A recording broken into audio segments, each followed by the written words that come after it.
Wizorb is an Arkanoid clone with light fantasy RPG elements. In it you play as the kind wizard Cyrus, who is out to aid the kingdom of Gerudo. Their town has been destroyed and the king is missing, and nobody really cares about a story in a game like this. It's a Breakout game trying to have a story.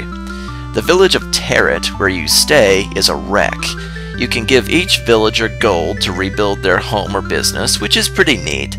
The place is nice to look at, but really doesn't serve any function. People will occasionally give you a key or an extra life, but it means next to nothing in the grand scheme of things. You can buy extra lives in the shops scattered throughout the world, and keys drop with enough frequency that it doesn't ever become a worry. So Terret is literally a money sink and nothing else. Though I gotta say, just looking at Terret, they certainly took a few pages out of Zelda's playbook.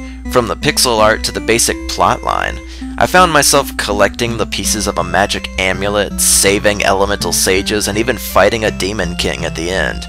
Wow.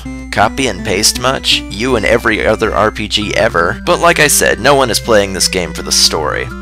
The wizard Cyrus is a master of the art of Wizorb. That is, he turns himself into a magic wand and uses the crystal ball on his staff to attack his enemies, and anything else that happens to be in his way.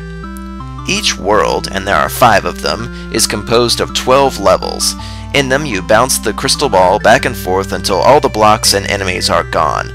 Some blocks can't be destroyed, enemies move around and take multiple hits. It's Arkanoid, what can I say?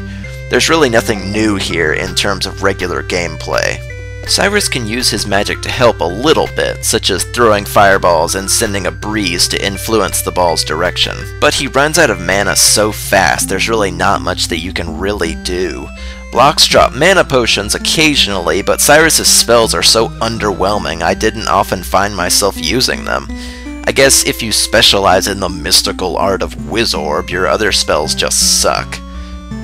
At the end of the 12th level of every world is a boss fight. They're cute, and each comes with their own little gimmicks. They do attack you occasionally, something regular enemies don't do.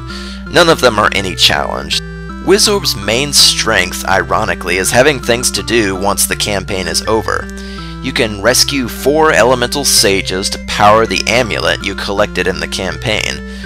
Doing so will grant you a super Rainbow Dash Kamehameha attack that you can use once per level at no cost. Also, if you really like this game and lose your mind completely, you can spend hours to grind up the 10,000 gold needed to buy the jeweled crown from this guy. Doing so grants you the bad ending, which I found hilarious. Cyrus is possessed by greed and gets half-naked women to do his bidding after he starts his own country and abandons Gerudo entirely. How is this the bad ending, actually? Also, you can get a star on each world for getting a score of 1500 or better. Getting all 5 stars nets you an achievement and a neat little congratulations screen, but that's about it. Wizorb is a $3 little game, and it was cute for the 4-hour campaign it provided me with, but at the end of the day, it's just an Arkanoid clone with a Legend of Zelda coat of paint. I know I shouldn't expect too much for its tiny price tag, but it would probably best serve as a stocking stuffer for someone else instead of the focus of my own attention. I'd give this one a pass.